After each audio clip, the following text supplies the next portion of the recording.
Welcome to Web Handling. My name is Dave Roysum. I am super excited to continue our new mini-series on machine speed concerns. In this clip, we will be getting geeky. So, if you're not an engineer concerned with devil in the details, you might want to pass on this one. No worries, I will have something for everyone next week. In this clip, we discuss many complications for speed measurement.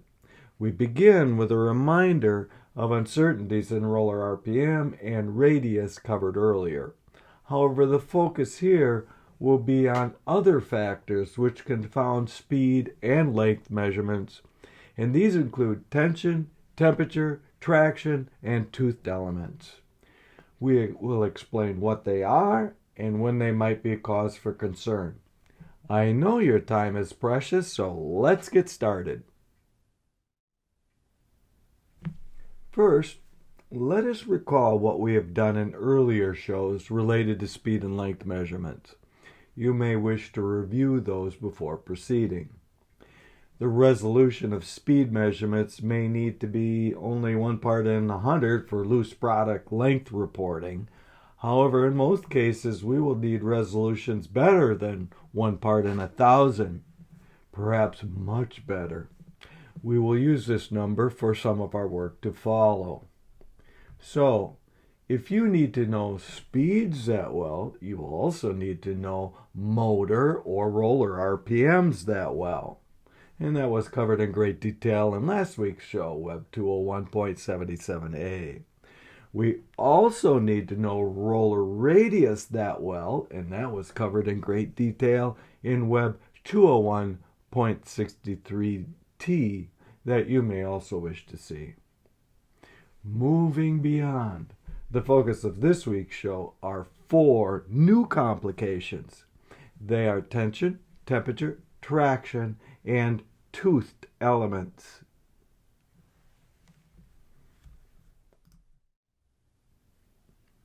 If you measure length or speed under one tension and your customer measures it under a different tension, then the two of you will not agree on the same length.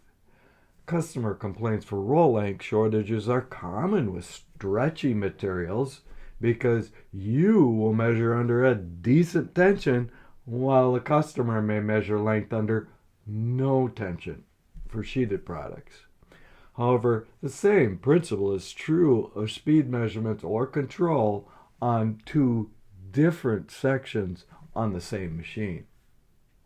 So, what materials could be of concern with this tension effect? Well, of course, it depends on how well you need to know speeds and lengths.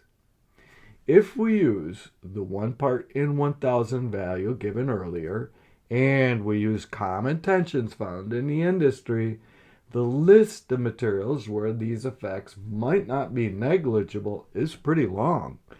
Basically, any material where you could see the stretch or elongation by pulling on it with your hand. There is, in principle, no difference between temperature and tension with regards to their effect on length. That is why we call this combined phenomena hygrothermal expansion. Again, you must pick a quality standard for your speed and your length measurement. Again, using 1 part in 1,000, we can back calculate the significant temperature change using the thermal expansion rates. Copper, for example, is well known for having a large thermal expansion rate. So if we warm it up to the boiling point of water or cool it from the boiling point of water back down to room temperature, the expansion will exceed our 1 part in 1,000.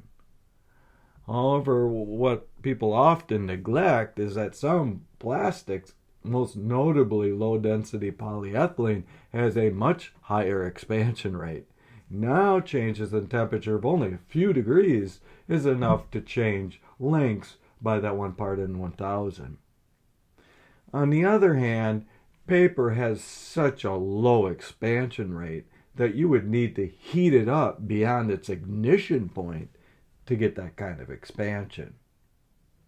However, heat changes the water content in paper in a process called drying.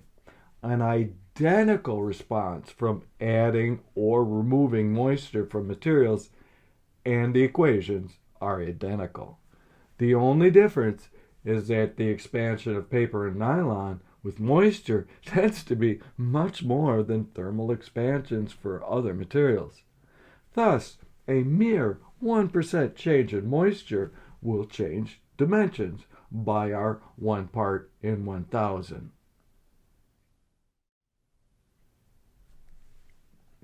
Of course, all of the previous analyses presume that the web and roller are under traction.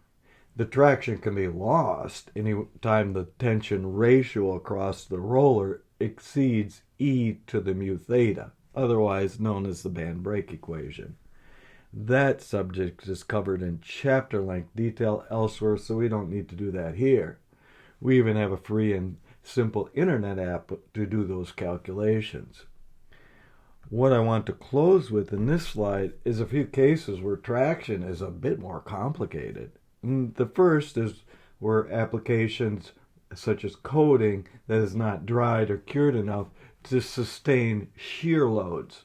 This could include some adhesives, coatings, and print. No less challenging is solids that are, well, not acting quite like solids. These include some fibrous materials and some loosely bonded coatings. An example of the latter is the large sand particles used to protect roofing from the sun. Now let's talk about complications that do not occur at large sample sizes, such as the length of a wound roll, but do occur when you are trying to get fast updates for a motor drive controller. As shown in the figure, the true instantaneous speed of a generic gear over one cycle shows 3 distinct error components. The first is the overall once per revolution sine type shape that you might get due to the eccentricity of the gear mounting with respect to the shaft. The second is a much shorter sine wave due to the engaging and disengaging of the individual teeth from the mesh. The third is due to the differences between one tooth and another due to gear tooth cutting errors.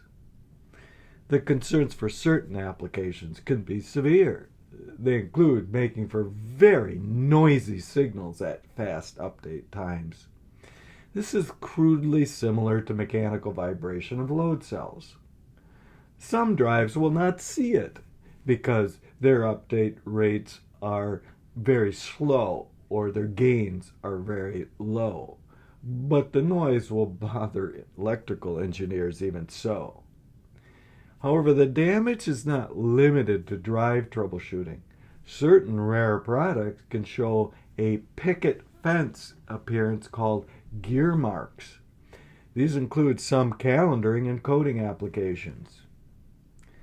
As you might have guessed, this gearing phenomena is not limited to spur gears. It is true of any rotational element that is not perfectly cut.